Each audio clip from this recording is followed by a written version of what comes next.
the Lee family, the Diaz brothers, the Nogueiras, the Nurmagomedovs. MMA is filled with these families steeped in martial arts. Other families have also etched their names into combat history, but no one can claim quite the influence of the Gracie family. The originators of Brazilian Jiu-Jitsu have been associated with excellence, innovation, and perseverance. They have also been called frauds, scammers, and fascists. In this series, we will look into the family's origins in Brazil, their time in the US and Japan, and the family in the modern day. Also, if you don't mind, like the video and subscribe to the channel. Comment down below what you want to see next. Now let's get into it.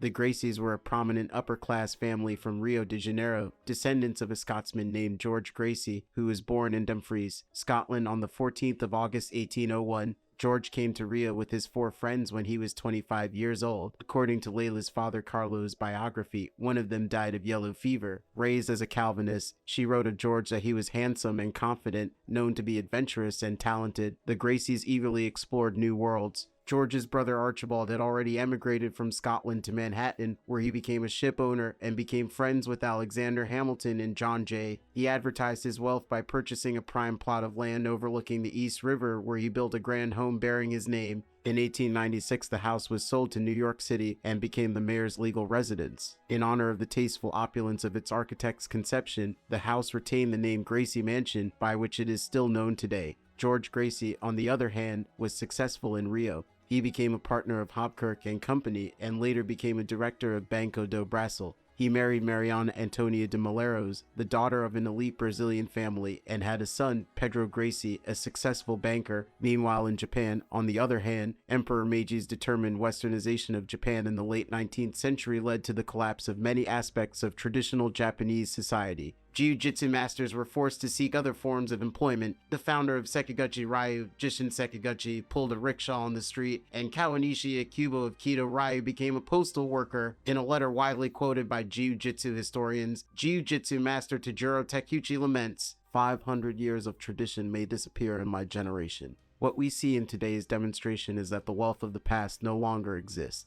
In 1882, an idealistic young Jigoro Kano, a graduate of the Imperial University of Tokyo, devised a new fighting style based on traditional jiu-jitsu, which is a comprehensive body of physical exercise, intellectual training, and moral instruction in modern Japan. His approach to jiu-jitsu outlawed traditional ground fighting techniques like agarami, a paralyzing joint lock aimed at the opponent's leg. Emphasis was placed on throwing from position. When we talk about jiu-jitsu today, people think of techniques that only do dangerous things, such as suffocating the opponent and bending a joint, or even killing the opponent in extreme cases. Later, Kano also resolved to separate his new art from jiu-jitsu's role as a popular pastime, which he viewed as inherently demeaning. Back in Brazil, Pedro's son Gastão was an aspiring diplomat and lived in Germany for 10 years. He was fluent in German, Latin, Greek, and 5 other languages, none of which seemed to help his career. After missing out on a coveted diplomatic post, Gastão returned to Brazil and embarked on a series of failed business ventures and tumultuous love affairs, during which he fathered 9 children, the oldest and wildest, named Carlos.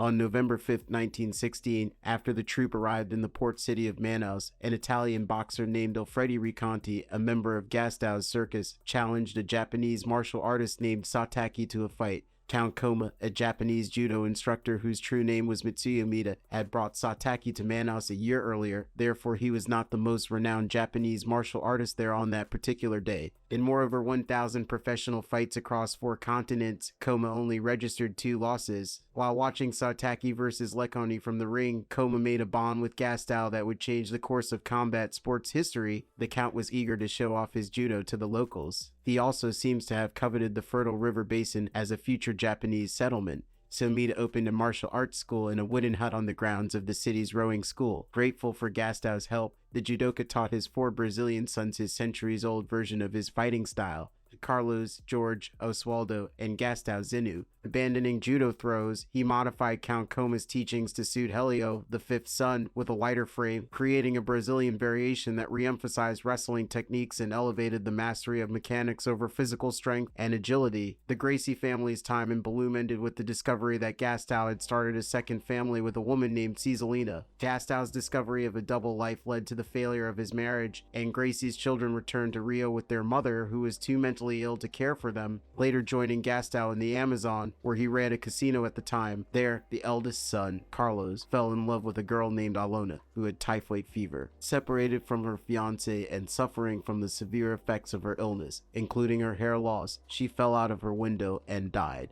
This event formed Carlos' lifelong distrust of women and later helped him advocate for polygamy. Carlos left the Amazon and started working for an energy company in Rio, but got bored quickly. One day, while walking down the street, he meets an acquaintance named Donato Pires das Reis, who is learning Jiu-Jitsu from Count Goriello. Their encounter resulted in Carlos accepting an offer to fight Gio Amori, a Japanese arm lock specialist who has never lost in Brazil. Amori was the first opponent I faced in public and was the most difficult opponent, Carlos later told journalist Josh Geraldo. The two men fought to a draw. A young spectator of the fight, Otaviano Souza Bueno, took an interest in Carlos' technique and gathered a group of friends who formed the nucleus of the humble school Carlos founded near Sao Paulo. In 1925, Carlos returned to Rio and opened a new school at 106 Rio Marxda Brands. If you want to kick your butt and break your arm, please contact Carlos Gracie was placed in an early ad. In July 1931, Santa Maria helped sponsor a tournament between Gracie Academy students and the Brazilian Navy's capoeiristas, which Gracie won, establishing Jiu-Jitsu's supremacy over Brazil's preferred native fighting style.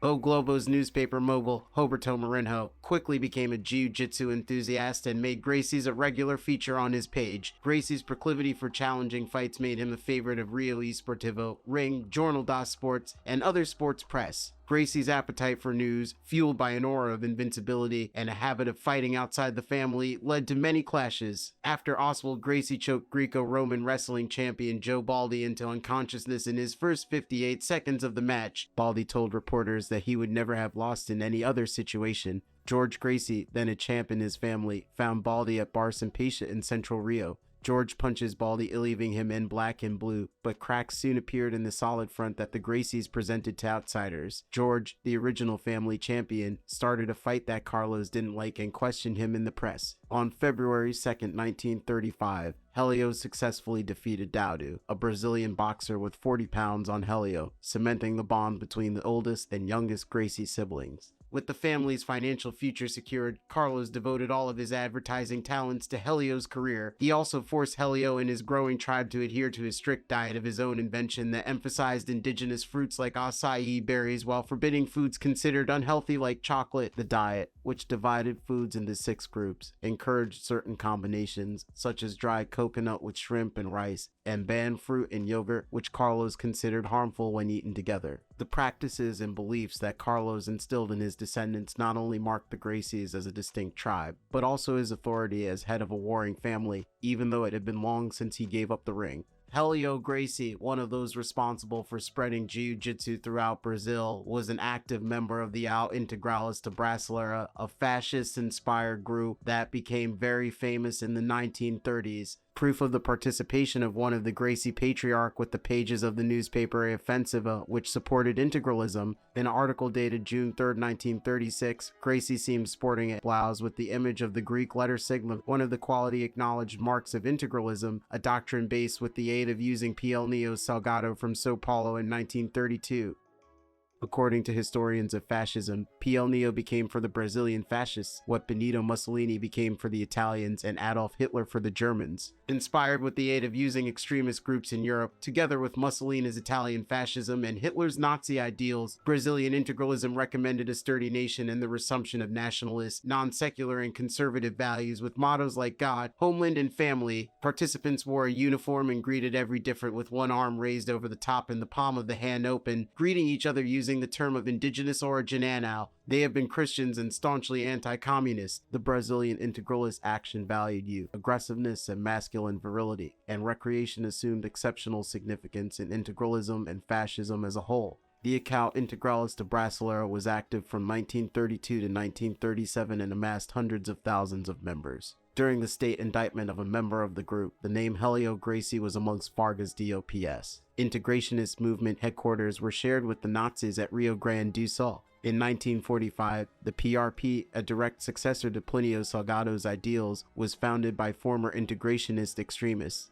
Although an active member during the party's heyday in the 1930s, Helio went PRP to join the PSD.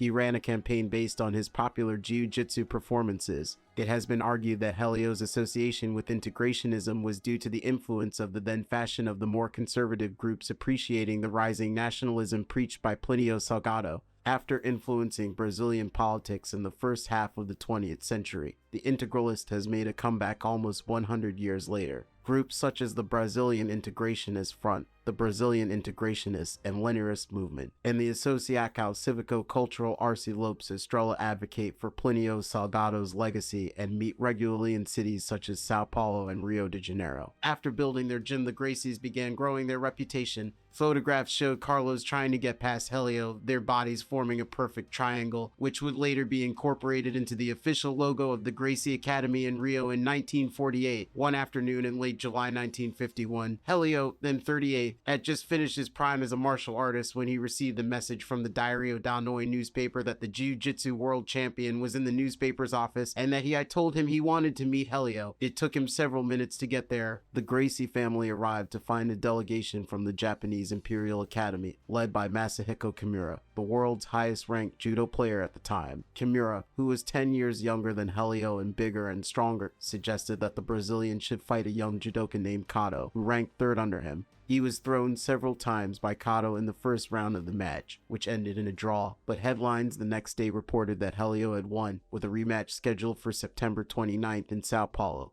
There, Kato threw Helio 4 times, but the Brazilian managed to put the Japanese fighter into a chokehold from which he was unable to escape. Then came a thunderous applause announcing that a judo champion had lost to a Westerner for the first time. In a scene typical of martial arts movies, a brawny Kimura stepped into the middle of the ring and challenged Helio to his third bout, promising to beat the Brazilian in 3 minutes. The fight between Kimura and Helio 24 days later was a clear mismatch, but the Brazilian performed well again, crossing the 3-minute mark and penetrating well into the second round, where Kimura kicked him to the ground and made him lose consciousness. Seeing that Helio's arm was on the verge of being snapped by the Japanese fighter, Carlos dove into the ring and hit the mat 3 times, signaling his surrender. The Japanese master, who won a graceful victory, seemed impressed by Helio and his uniquely developed technique. I don't know if it was him or his brother, but he either Americanized Jiu-Jitsu or made it Brazilian. Kimura told a Japanese reporter years later. He added that he was most impressed with the ground battles of the Gracies. He thought it was similar to what ancient Japanese Jiu-Jitsu academies practiced. Having proved himself in middle age against the greatest judo fighter in the world, Helio retired to train a new generation of champions at Rio's Gracie Academy.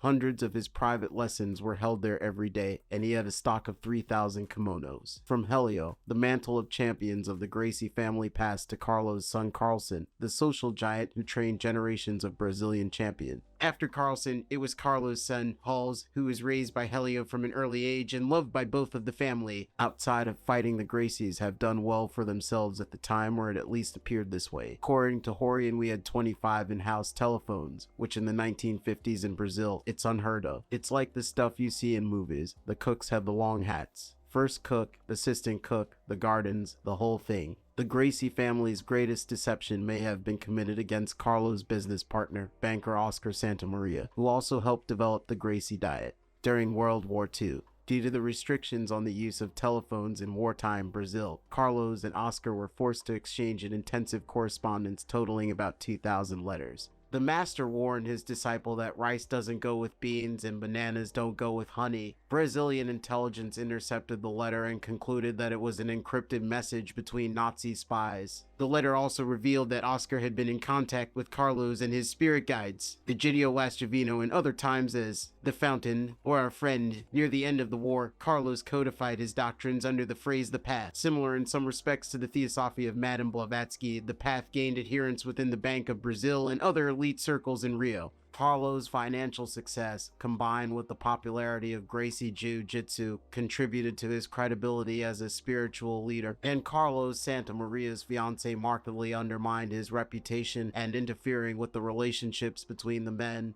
However, in 1963, perhaps in response to demands for additional money, the bond between Carlos and Santamaria finally broke down, and bankers sued Carlos and Helio for theft. In his lawsuit, Santamaria accused Carlos of exploiting him and making a fortune at his expense. Profound sentiments of religious belief.